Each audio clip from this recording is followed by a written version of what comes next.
भागामध्ये जसं मी म्हटलं की या भागात ज्याचं वर्चस्व आहे ते या शिवसेनेचं भागामध्ये आम्ही सगळ्या जागा जिंकणार, संपूर्ण या तुमच्या पूर्ण मुंबई आणि MMR पूर्ण जिंकणार. पण मग इथे तुम्हाला जागांसाठी सुद्धा संघर्ष करावा लागला शिंदे कुठला साहेब. संघर्ष आहे? म्हणजे ठाण्याची जागा तुम्हाला काय अरे बाबा, शिवसेना कार्यकर्ते, BJPचे कार्यकर्ते एखादी जागा लढवण्याचा आग्रह करतात, तिथे निर्णय झाल्यावर ते काम करतात.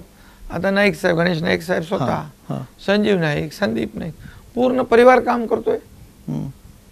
उन्हात रोड शो मध्ये येत आहेत, मिटिंगा घेत आहेत, सगळं करतायत.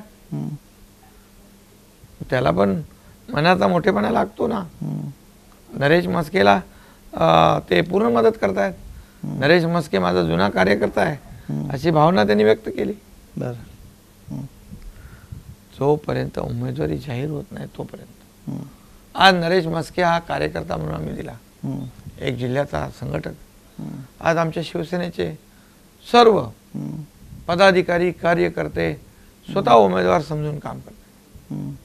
महायुती काम करते, BJP, राष्ट्रवादी, मनसे, RPI सगळे झोकून देऊन काम करतायत.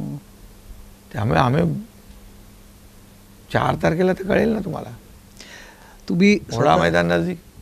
तुम्ही स्वतः झोकून देऊन काम करताय. आता रात्रीचे जवळजवळ आता 1:30 वाजला ना आपण इंटरव्ह्यू करतोय. दिवसभर हे शेड्यूल तुम्ही असेही रात्री तुम्ही जास्त मीटिंग्स तुमच्या सुरू असतात, रात्री उशिरापर्यंत तुम्ही काम करतात.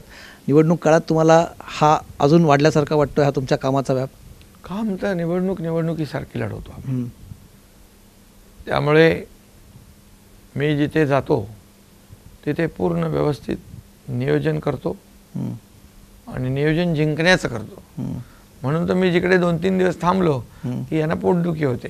अरे मुख्यमंत्री इकडे 2 दिवस थांबले, काय 2 दिवस थांबायचं नसतं, त्याला काय बंधन आहे काय नियम आहे? त्यांच्यासारखा मी आला गेला की लगेच परत बॅक टू पॅव्हेलियन असं नाही करत. मी कार्यकर्त्यामधला आहे, फील्डमधला कार्यकर्ता आहे. मी ग्रास रूटला जाऊन काम करतो. प्रत्येक गोष्ट मी लक्षपूर्वक करतो आणि त्यामुळे रिझल्ट 4 तारखेला तुम्हाला दिसतील.